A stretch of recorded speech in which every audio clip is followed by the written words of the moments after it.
everybody, I hope y'all are doing well. I hope y'all are having a great day today.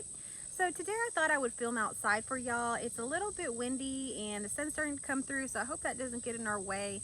But I thought it would be great to film outside. I prefer to film outside, but the weather hasn't been that great right now. And what I mean is it's just been hot. And so it's not been like too bad, like, rainy or anything like that. It rained a couple times last week, but not too bad. It's just been really hot, and so next week we're projected to have 100-degree weather all week here in Texas where I live. And so I'm just taking advantage of this morning and just coming outside here. So I hope that the wind doesn't interfere with our audio or the sun with my eyes, but I'm going to do my best to try to film outside when I can because it's so much nicer. Anyhow, today I wanted to talk about the emotional states that kind of are fluid emotional states. So the fluidity of emotional states. And I like to think of these states kind of like childlike states. So after a shift happens, a lot of things change. And one of the things that changes is how you deal with your emotions and how you deal with life, how you move through life. So prior to a shift or to the shift that I had, I'm just going to really speak about my experience. The shift that I had, prior to that, my emotions were something that I've kind of avoided. I really didn't want to go there too much. It was kind of like they were there. I knew that they were there, but I didn't want to go there. So it was like dragging around my little brother. That was all here, like my baggage. But I hadn't unpacked it. I hadn't gotten into the baggage. So every time I had one of these emotions come up, it would just go back into this baggage. And so I didn't really deal with emotions prior to the shift. So prior to the shift, it was more of this fear-based thing with emotions, thinking that they were going to hurt me, that I wasn't going to be able to survive that, or I didn't know what would happen if I delved into, let's say, some sort of pain or some sort of emotional pain that I maybe had or emotions that were coming through because of that. So I would kind of tuck those away in that emotional baggage. Now, another thing that I would do, and is pretty common with a lot of people, is distractions.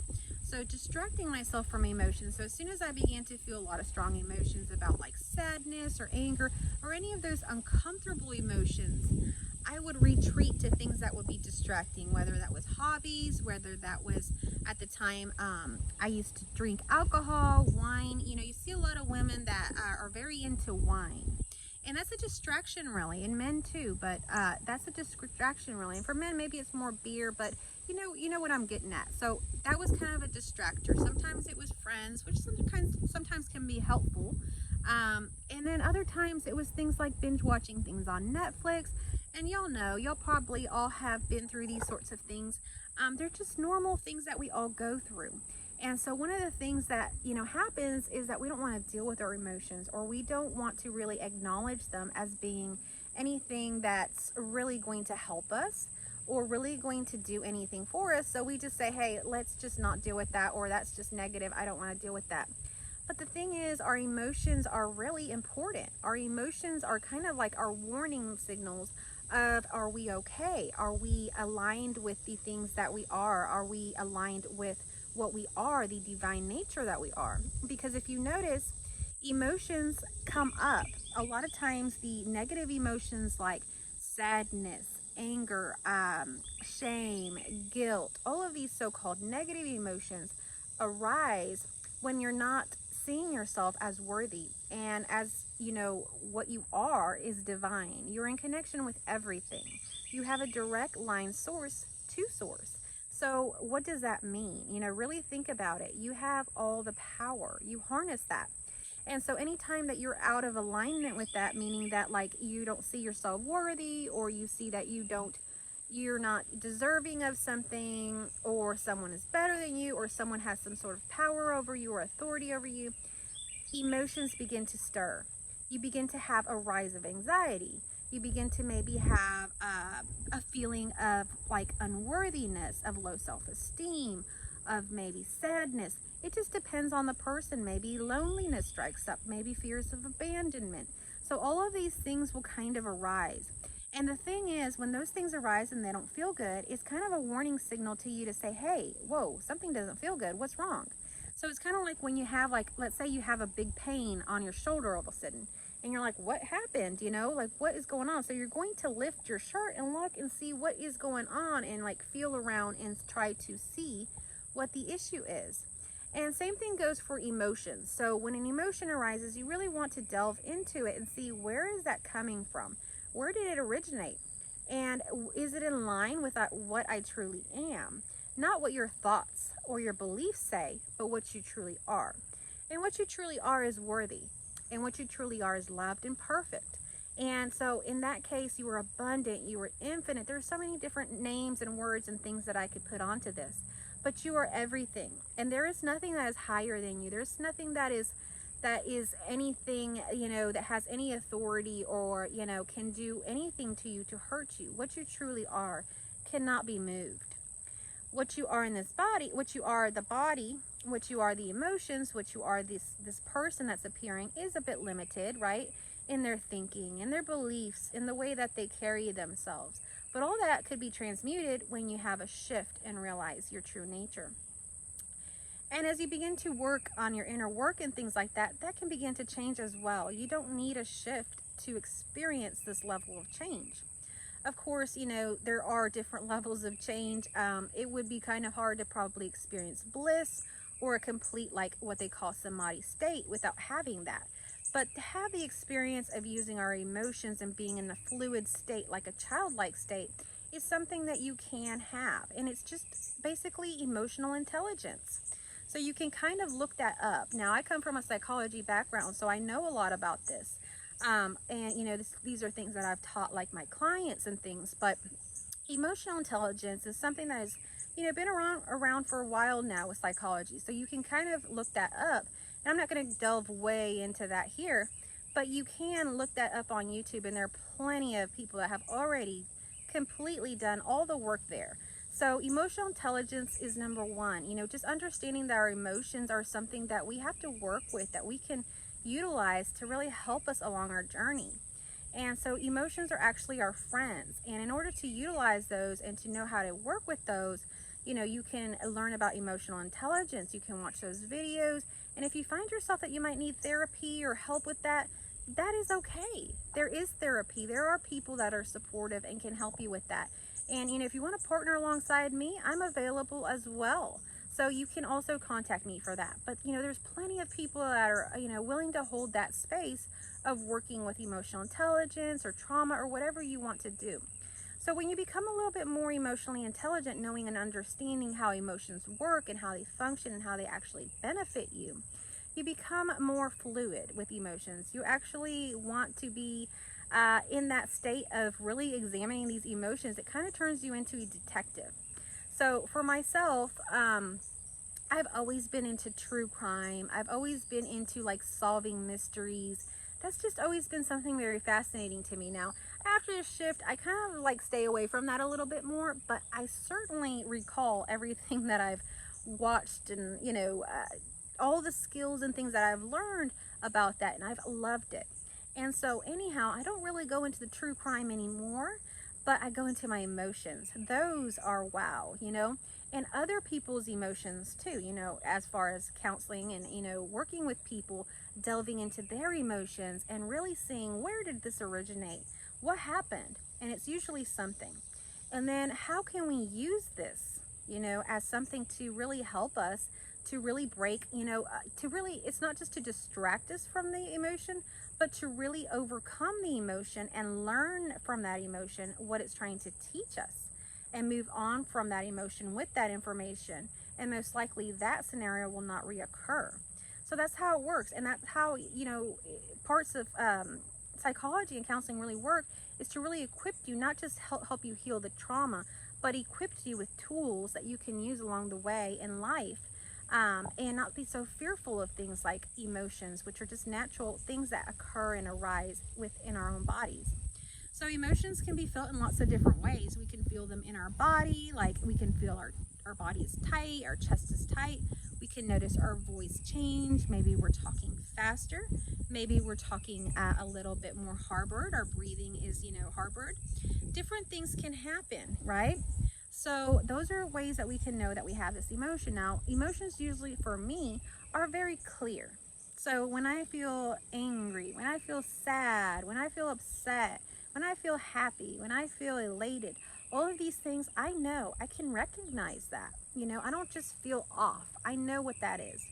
So for example, this morning I was feeling really off. Yesterday, I have my monthly cycle starting right now. So yesterday was like a really hard day for that, and I wasn't really having the best day. I actually went and saw my parents, and I drove, really, they kind of live kind of far from me, so I drove and saw them and visited with them and all that stuff. And then I came back and I still wasn't feeling that great. I really couldn't eat. My stomach, everything was so upset, in my lower area, that I was having trouble eating. So I didn't have much of an appetite. So in turn, that kind of developed a headache. So I really had kind of like a crummy day yesterday. And so today I woke up, my husband, I had promised him if he didn't find anybody to go to the car show with him, to accompany him, that I would go with him. Well, I woke up and I wasn't feeling that great. Like, first of all, I could tell that I had either had like some sort of nightmare, had been sweating or something at night. So I got up, cleaned up, all that stuff, and got dressed. And, we're out here, we're actually getting ready to go in a minute. But I wasn't feeling that great, And I started to have a little bit of pain, like cramps. And then I noticed that I was also hungry and I couldn't eat. So there were so many conflicting and weird things. Of course, this has to do with my monthly cycle and just the way that my hormones are in the very beginning. But it wasn't pleasant.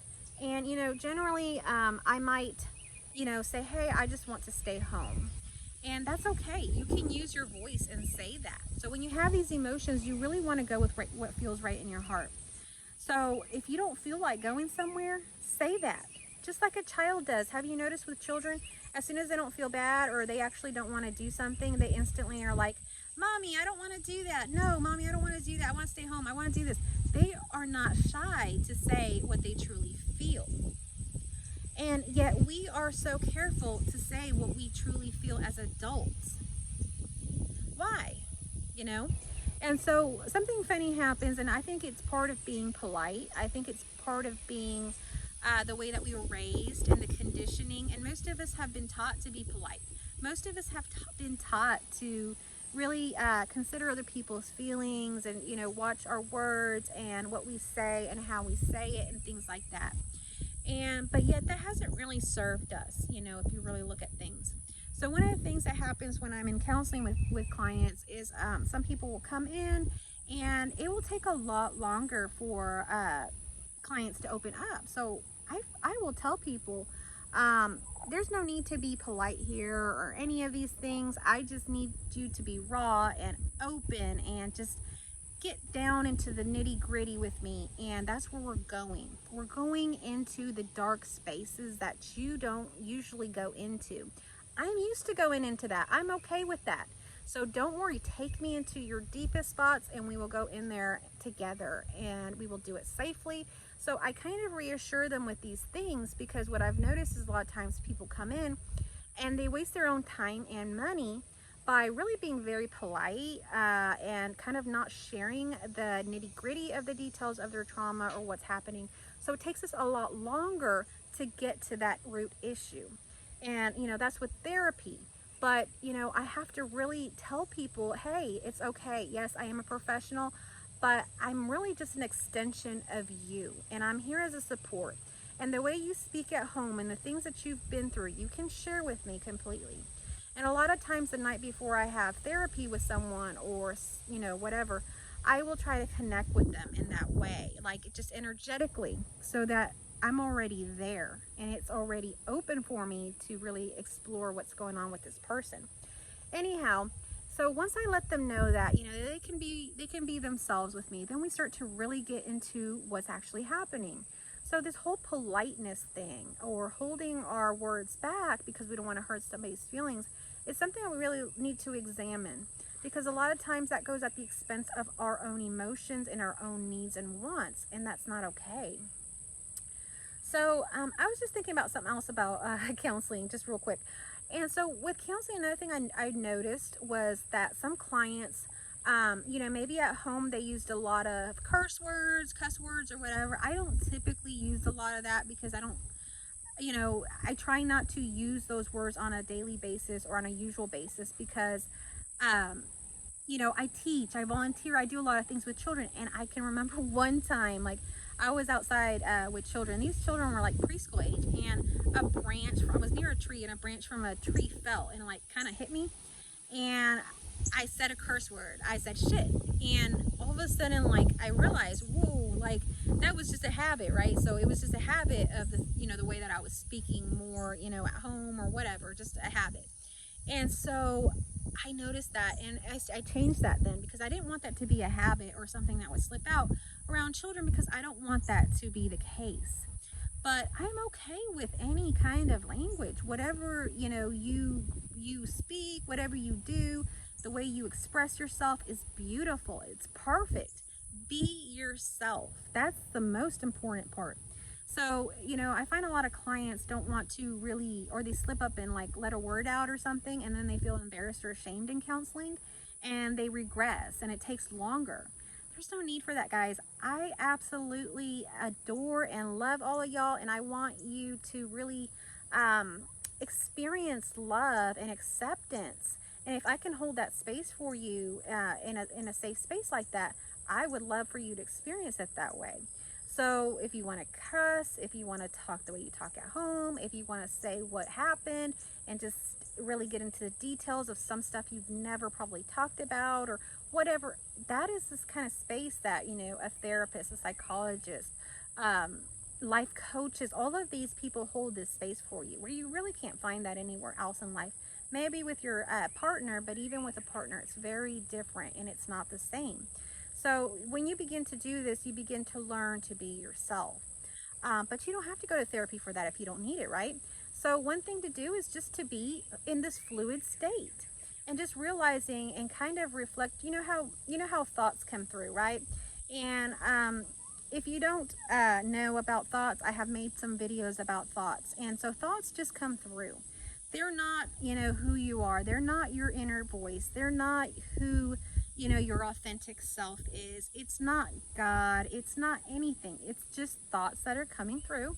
They come through like that. They're just functions of the brain, and they come through, based on things that you've seen, experienced, and this and that. And but you'll find a lot of times they're very negative in nature. But anyhow, those thoughts and stuff, they're not really real. You have to discern them. So for example, when a thought comes through that says, okay, you're no good, you've never done anything good in your life. Is that true? Is that really true? So you want to really sit with that and think about it. Have I really never done anything good in my life? And what you'll find is it's not true. These thoughts are not telling you the truth. So anyhow, all of that is part of the emotional intelligence, is working with thoughts, working with all these things. And so those things are not true. And the same thing goes for our daily life. A lot of things that happen aren't really happening in the correct conscious way. They're happening in a programmed way because we were taught, we were raised in a certain environment, in a certain household where maybe we were taught certain values, or we were taught certain things, that we act this way or we do this. In this family we act this way. And we learned a lot as children by imitation. So we learn from our parents and we begin to act like them. We even begin to act like our teachers. I would notice a lot of times in the classroom, the school year would start, and by the middle of the school year, a lot of the students were like speaking the same terms and words that I would say. And, we were just like, it was so contagious. They were acting like I was. It was weird. And that just begins to happen, right? Because that's the collective consciousness of a group. And that can happen within families as well. So you kind of begin to become programmed by all of these things. I mean, imagine you're in a 5th grade classroom with your teacher. You get into the classroom, you're one way, and 6 months later, you're acting like your teacher. That's programming. That's not your authentic self. That's just imitation. That's just because you've been around that collective consciousness, so that is what you know. So you have to really discern that. And, a lot of religious teachings and stuff talk about discernment. And that is because it's important in anybody's life, whether it's a spiritual matter or not. It's important to discern things. So, For example, if I get upset about something with my husband, you know, maybe he didn't take the trash out and we missed trash day or something, and I'm really upset with him, and I allow that to just linger on for the whole entire day, that is not okay, you know? So, I mean, it is okay if you feel that that's the right response, but in my case, that wouldn't be okay, because I generally don't get mad about something like that for the whole entire day. But in the past, I used to. Before I had my shift, I could get upset about something like that and really drag it on for the whole day. And if it was even bigger than a trash can situation, I could probably drag it on for a whole week of being upset, of being silent treatment, of doing this, of doing that. But since the shift, I can see that that's not the way. It doesn't work that way. There's no point. To do that is to punish yourself. Have you ever noticed that when you are upset at someone else and you're angry at someone else and you let it linger on for the whole day? Doesn't it kind of feel like you want to drop it at some point? It just feels like you're punishing yourself. Examine that. And so what happens is, I've kind of, after the shift, noticed that when I would get upset about anything, if it would happen, I would notice that I wanted to instantly drop that anger. And that was because I had a different sort of consciousness then. I wasn't working on the programming of the way I had learned and observed maybe other people and their relationships. After the shift, I went with what I actually felt. And what I actually felt before, I was feeling, but I was ignoring. So I actually felt before that, yes, I should drop this. It's not that big a deal. I've already let him know what my expectations are with that, and I can drop it. But I wouldn't drop it. Why? Because I don't know. It was part of the programming I was in. Maybe it was part of some manipulative programming I was in, thinking that I had to really let it be known that that was not okay for me. But you don't have to do that. You just have to say it in the moment and move on. And it's just as effective as, you know, actually being mad the whole entire day. So we really only harm ourselves when we stay in these stagnant emotional states where we stay angry for days, weeks, years. You know, let's say it's a very offensive thing somebody did to you or said to you. There's people that have rifts in their families and haven't talked to people in years. If not, maybe they won't talk to them for their whole lifetime again over some silly offense. And so after the shift, you will notice, and if you know you have a shift, you will see this. But if not, after you work with emotional intelligence, you will begin to see this. After the shift, you'll begin to notice that these things are petty issues, and the impermanence of everything is always changing. So what one person said one minute is not the same. They're not even the same person the next day. Everything's changed. It's really that way. It really is. But yet we can sort of, you know, become stagnant and attached to these emotions and situations, thinking that we are correct in doing that, when in turn we're only hurting ourselves emotionally, and everybody around us is leaving and we're becoming lonely. You know, what we really want to do is connect. What we really want to do is understand each other. So when we're offended, we really want some understanding. Yet we become angry and we become closed and we become so hard to open that people are no longer willing to really even be around us, you know? So those are things to watch out for. Those are things to discern. When you are angry, how long have you been angry for? Is it really justified? How long have you been sad for? You know, is it really justified to be that sad for that? What can you do to really process that anger or that sadness? Because sometimes what's happening is it's just not being processed. We have anger, we have sadness, and it is justified. Something did happen, but we're not processing it correctly. And so to process it correctly, we really have to go through kind of like a detective. Go into that space. What happened when that person said that to you? How did you feel? Did you ever have that feeling before, prior, in any other situations? Did that ever happen before? And so that might give you a clue of actually what could be actually painting that situation for you. If you can't figure it out, then that's where you go. You know, you can speak to a counselor, a therapist, a life coach, something like that, and they work with you. Really, they are a partner. Really, they are part of you that's delving into it and really helping you, because we are all connected. We are all one. So as soon as anybody's helping you, whether that's a counselor, whether that's a teacher, whether that's, you know, I don't know, a financial advisor, anybody in life, that is actually an extension of yourself giving you help. Those are just pieces of you. that help you. And so if you deny, going to get help for this or that or the other because you feel very separate from that help, that can also harm you. Once you start seeing everything as one, you start seeing everyone as part of you, and everyone has a gift and a part of you that you really actually need. So that help, that counselor, that teacher, that whoever that you have to go to for help is just going to be an extension of you. It really is a mirror of you, helping you to process the emotion, to help you through that. And so even YouTube, these videos, any videos that you watch about these sorts of things, or whatever, it's just part of you speaking to you about life, about what's going on. Of course, you have to even discern that, because there could be false information, there could be programming. The people that are speaking could be functioning under programming still, and so this programming that person has is only really going to go on to you.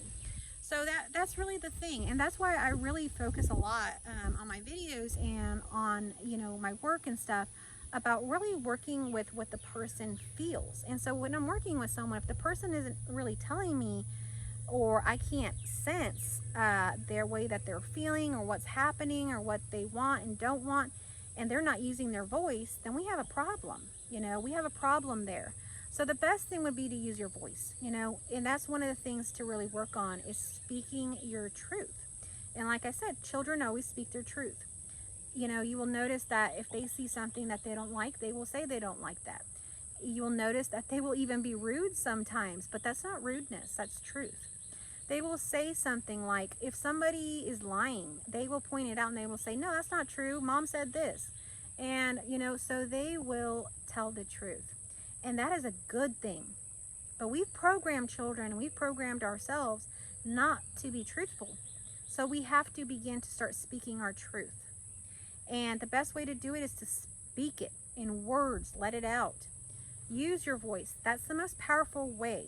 If you can remember in the Bible and, maybe other religious teachings, the word is very important. The spoken word, that is how in the Bible everything was created, okay? And I'm not using the Bible to say that that is everything. I'm using it to say that that is some wisdom that has been passed on through generations and generations, and cultures and other religions, not even Christianity, all kinds of religions. Spoken word is the most powerful thing. So once you can speak your truth, that's great. That's where the healing is. That's where the healing is. But first, you have to feel it. You have to see those emotions. You have to feel them. You have to know them. You have to be able to work with them. And when that all happens, when you get that emotional intelligence, you become very fluid in life. And so you can be upset 1 minute and then talk about it with that person and completely forgive them and be extremely happy the next with them. And so it's a very fluid state of being. Nothing sticks, okay? Everything's in the moment. And that's all we have, actually. We only have this moment. So it makes no sense to go back in our mind into the past or into the future about things unless we are processing emotions that we've never processed, because all those do is accumulate and eventually cause bigger issues that could turn into addictions, all kinds of things. If you want to look into psychology, you can see that. But there's a lot of distortions that happen from not dealing with emotions. So of course that would be something that you would have to kind of deal with in one way. And if you don't deal with it, you could have a shift and really completely change your whole entire timeline. But if you haven't had that shift, if you haven't changed your whole entire timeline, you still are attached to childhood trauma. You still have that part of you unless you've had the shift. If you've had the shift, then you know what you are. And what you are is actually a blank slate. It's anything you want it to be. It's not, you aren't that person. But unless you've had that shift, unless you can truly authentically say that you are not that person, and you don't have or carry any of those emotions, then you're still dealing with that. And there are things that still linger after a shift. I still deal with certain things. Very few things, but I still do, and I'm very aware of it because I'm much more sensitive to my body, how it reacts, to my mind, to my emotions, to everything. I'm much more sensitive to it because I work off intuition now. I don't make decisions based on the past or the future or any of that stuff. I deal with making decisions and choices from how I feel now. So that's how that has been developed. But through doing that, you become more aware of all of these things, so you can really pick up on it. And I can tell you, I still struggle with certain emotions of like respect and things like that, like within relationship and all of that. So when that happens, it's my responsibility to use my voice and let someone know if I feel disrespected. Okay. And so from there, only healing occurs. We begin to have a connection, we begin to have an understanding, and we can move on and be more fluid in our relationship. But if I feel disrespected and I'm just angry about it, and I say, I don't like that person anymore, I don't like being around them, then that's what happens. There's nothing right or wrong about it, but it's how you want to handle things. Do you want to just kind of cut people off because of that, or do you want to live more fluidly? So the childlike nature, like I say, is a very forgiving state of being. If you notice children, they can actually, maybe they're having an altercation or fight with another child. Maybe they're fighting over, blocks or a truck or something that they're playing with. And they are really fighting about it. I mean, they're like tugging at the tractor or the toy, and maybe they've even shoved each other. They're yelling, they're screaming. Maybe one started crying. It could be very emotional, they may even be scratching each other. I mean, I've worked with preschoolers, they can get quite aggressive. And so that's all going on. And yet, teacher comes in and really helps them, right? So my job as, a preschool teacher back then, I go in and I say, hey, Raya, what's going on? He took my truck. Okay, Joey took your truck. What's wrong with that? I don't like it when Joey took my truck. Okay, Rhea, tell Joey how you feel. Joey, I don't like it when you take my truck. Please don't do that. Okay, so what can you say next so we can fix that situation? I can tell him, and preschoolers know all this, by the way. You don't even have to, you can coach them, but they know the right answers. So you ask them, what can you tell him then? Can you give me my truck back, please, Joey? And so they'll say that, and they'll get their truck back. And it's crazy, but you have to kind of teach emotional intelligence too, because a lot of times those words don't come very easily for preschoolers. And then teach the parents so that they can begin to use that at home. So back then we would actually give handouts and stuff to parents so that they could use emotional intelligence at home, and that would be something they learn, because we had a lot of parents that would flat out say, when I would tell them that their child hit another child or did something, they would say, oh, well, what happened? He took his blocks and then your child punched the other child. Oh, well, I've always taught my child that if somebody takes something from you or if somebody says something to you, hit them. Or if somebody hits you, hit them back. And that was very common for me in my experience with parents. And so it is actually a benefit to even teach parents. So when the parents began to learn emotional intelligence and get these handouts sent home, and the curriculum we were using was called conscious discipline, if you are interested in that for your child or for your school if you happen to have one.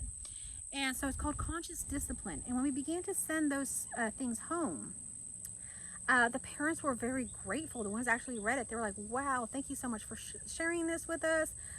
Little Vivian was showing us how you guys teach this at school, and how to use it, and we are using it at home, and it is working, and we don't have to spank anymore. We don't have to punish with corporal punishment anymore. Thank you so much.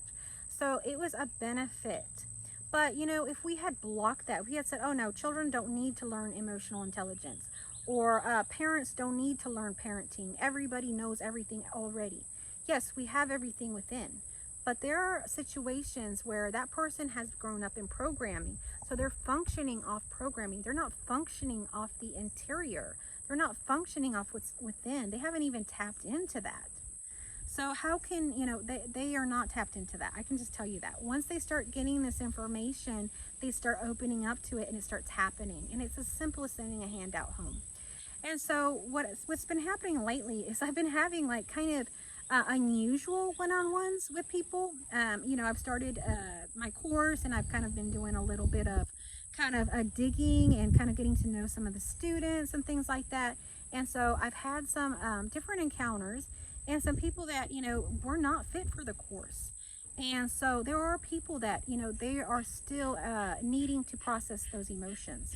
And there is nothing wrong with that, but I'm very careful about how I work with people. So there are situations where people are not ready for certain things. And so, for example, I had actually two people that were struggling a whole lot after having, um, you know, exposure to non-duality. Now, I wouldn't say they had a whole full-on shift because they were still struggling so much. But apparently, they had been watching a lot of non-duality content and this and that, and I think that they had maybe had a glimpse. And what had happened was in that glimpse, they really felt like there was nothing to do, nothing to learn. And of course, that is the verbiage that a lot of non-duality speakers use because it's actually the truth. But it's unless you've had that shift, you don't know that and you don't see how that's so and what that actually means, because it doesn't really mean that for our reality. Like, it means that in the way that of what you truly are. It's very hard to explain. Um, we are in a relative world. We are living duality. So there's no way for me to explain this in a very clear way other than you to feel it through resonance or to understand it if you felt it. So that is still going on. Duality is still happening. It's still happening. I'm here on a camera. There's two, and so that still continues. And so these people that were signing up for this course, both of them, strangely enough, dropped out of school. And they were in university. One of them was overseas somewhere, the other one here. But anyhow, they had dropped out of school. And it's not like they had dropped out of, just some little course or something like that. No, they dropped out of college. One of them was about to graduate in a year, had 1 year left, and dropped out, and now feels miserable, and now feels like a failure, and is embarrassed to go around their family, so many different things. So that's not the shift, guys. If you're feeling shame, if you're feeling guilt, if you're feeling that like you have to quit your school and all this because somebody said that don't do anything, that's not it, guys. You have to use your discernment. Does it feel right to quit school? If you don't feel in alignment at school, if you don't like school, if school is not for you, or you're studying, let's say you're studying pharmacy and you don't even like pharmacy, that's just something your family has drilled into your head. Okay, yes, I can see why you quit school. But when you quit school and you feel shame and guilt and you wish you hadn't quit and you didn't understand why you quit, that's not the shift. That's not even really being in tune. That's being completely disconnected from yourself and what you need and want. So you have to be careful, even with non-duality, because it's not a religion or anything like that. People are just speaking what they actually feel and what's happening with them. And if that's not happening with you and you're not feeling that, then that is not you. And so you just take what resonates and leave what doesn't. And whenever that other stuff resonates, okay, take that. But not everything's going to resonate right away, okay? And that's why, these courses and all these things can really help a person to really develop and open up these things. So, of course, I didn't just drop those two people. Those two people are being highly supported until they're ready to be, in the unconditional course, because the unconditional course is something that it's very transformative. First of all, it's very transformative if you haven't had the shift. So it will really help you with that, but you have to have some level of emotional mastery there. The thing is, usually prior to these courses and things like that, if you sign up for them, great. But I will have a call because I will want to get to know who is in these courses. These courses are intimate, they're one-on-one. They have live sessions. So I really need to make sure the right group is in the container. If we have a container of 6 people and one of them is still, in pre-K and the other one is, in a graduate school, then we got a problem here, a disbalance. And while one can kind of learn from the other, the distance is too different. Okay, it's too different. It's too far apart. And when it's too far apart like that, that does not allow for growth. That causes confusion, frustration, a lot of issues. So that's another thing to look for maybe when you're watching non-duality content. If you find yourself getting frustrated or not resonating with someone or something, just move on to something else or turn it off. The best thing would be to spend time alone, because when you tap into yourself, and you're okay with yourself, and you're, you know, in a quiet space, silent and stuff like that, maybe even meditating, you can really work with that. It begins, you are your own teacher. But that's only going to really work with, you know, with you doing that, you know, getting to do that on a daily basis, becoming a habit of really getting in tune with oneself. And so that just needs to become part of your practice, and through that, that can become your teacher. So if you just do that once or twice, that's not going to become your teacher. Spend time out in nature doing these things, and that will become your teacher. Otherwise, you can take a course and have somebody guide you along the way, and that is beautiful as well. And it's really nice because you make connections and you learn a little bit more through that, the process of oneness. Anyhow, so basically, you know, the thing is, with the fluid states of childlike, what you notice with them is that they are able to move through life very light, very free. Where as adults, sometimes we can feel very dense, very heavy. Sometimes we hang on to things too much or too long. And it's not necessary. It's not necessary at all. These things are always changing. They're impermanent. And we should allow grace for everyone. Just like we aren't really doing this, and, you know, everything that's happening is just this way, and, you know, all of these things, we have to give grace to others in that sense.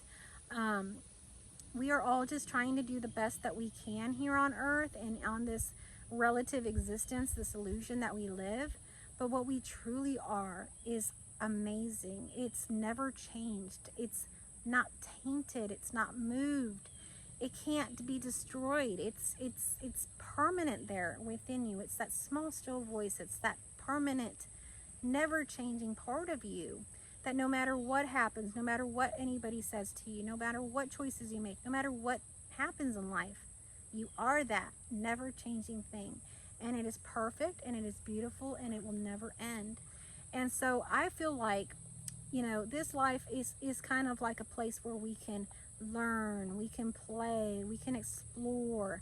But to me, it seems like a lot of learning. And as a teacher and as a student of life, I absolutely love this, you know. And so I'm enjoying this process more than anything that you can imagine. I mean, I absolutely love this, that literally it turns out that life and the universe and everything is actually just like this big old school of nothing. And in the end, it's just a play school because there's no one. So it's just like playing school, like when I was little, playing school with all my imaginary friends.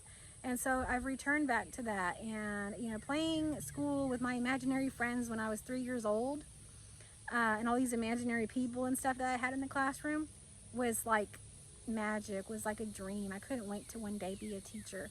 And so that now, having been now what this reality is just funny. But of course, that's just my interpretation of this reality because I think of my background.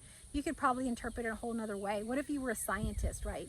And you have this realization, and now you realize all of this, then you could kind of realize that, like, science has always been right about, like, well, not always been right because this is all new, but you know, science has discovered this, you know, how amazing that is, and that is science, and that this is this and this is that. So really it could be anything, but I see it this way because of my programming and my conditioning. But I see it as absolutely beautiful because it's what I love and it's what I know. And so I see it that way. And one of the reasons I changed my name to School of Scarlet is because, well, a lot of reasons.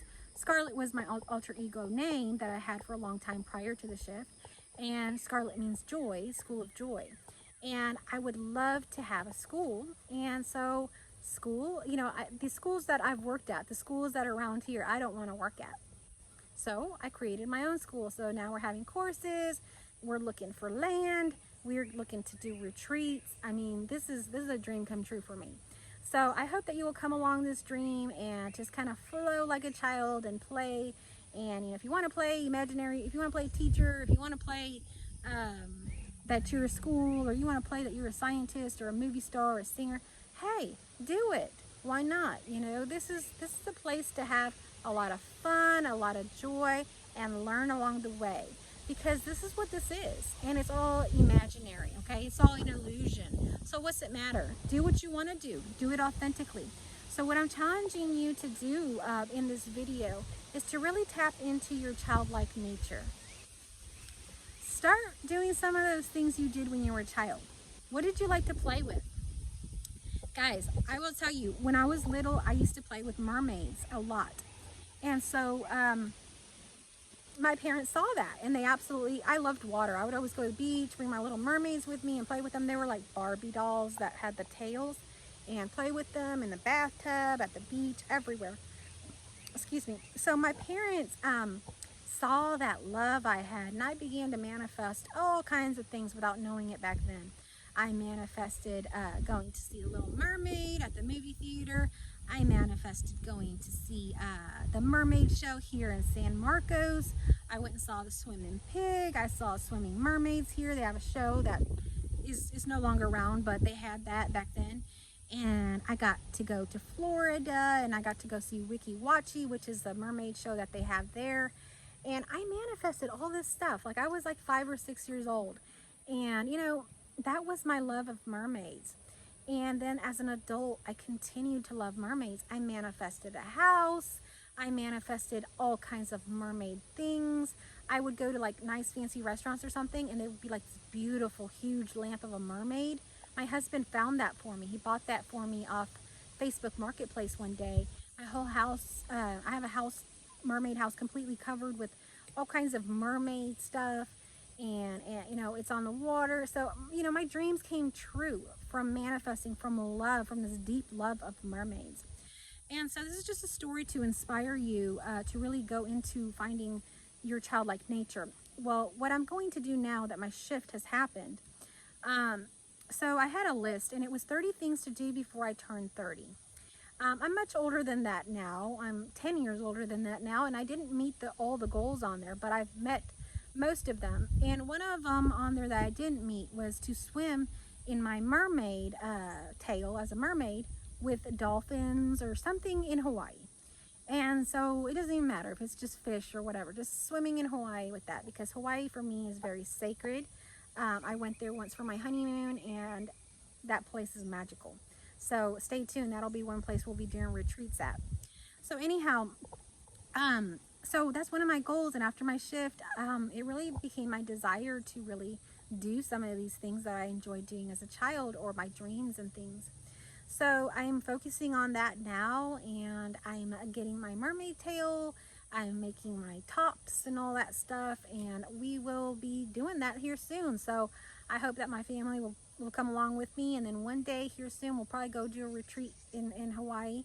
But you know, some people may think it's silly. I think even my husband probably thinks it's silly, you know, that a grown woman is going to dress like a mermaid and go swim in Hawaii. But why not? You know, why not do it, right? This is all an illusion. This is all play. This is all beautiful. This is life happening. And why not do that? Why is that any like less than, you know, going to a 9 to 5 every day? And that, you know, how is that any better or worse than that? It just is something else. It's just love. It's what one person desires as opposed to another person, and what they think is important in life. And so what's important in your life? Or what was important in your life when you were little? What did you like? What did you enjoy doing? Do you have any passions? Was there any goals that maybe you let kind of slide and never met, and maybe there's something there still? Why not tap into that? Why not do that? It can bring you so much joy and so much pleasure to do some things that you truly authentically want to do. Because how many things do we do that sometimes we don't want to do? We don't always want to go to work. We don't always want to cook for our family. We don't always want to, you know, drive our children to practice and do this and that. You know, I don't know what y'all's lifestyle is, but, you know, I know sometimes I'm tired, or sometimes I don't want to do that. I'd rather be on the beach in Hawaii. So why not, right? But we have to balance. But in that balance, you have to see, is the majority of my life just working? Do I ever do anything that has to do with my true authentic self? Or is everything just kind of this programmed life? And so it's just something to kind of ponder, but something I'd really like to challenge you, because I believe that you'll have a lot of fun doing it. And I really would love to see y'all really have fun with life, because that is what this is. And you know, why not? This is a great time to live. We have so much comfort. We have so many opportunities. We have so much abundance right now in this relative history. So why not do it now? So I really want to say that I love y'all, that I hope y'all have a good rest of y'all's day. And if y'all are going to meet any of your childlike goals or, desires or whatever, hey, comment them down below. Share with us what you're going to do, or what you like doing, or what you like doing as a child and you're going to do now. Talk to us about it. Start a discussion. I really like y'all's comments. I like y'all's emails.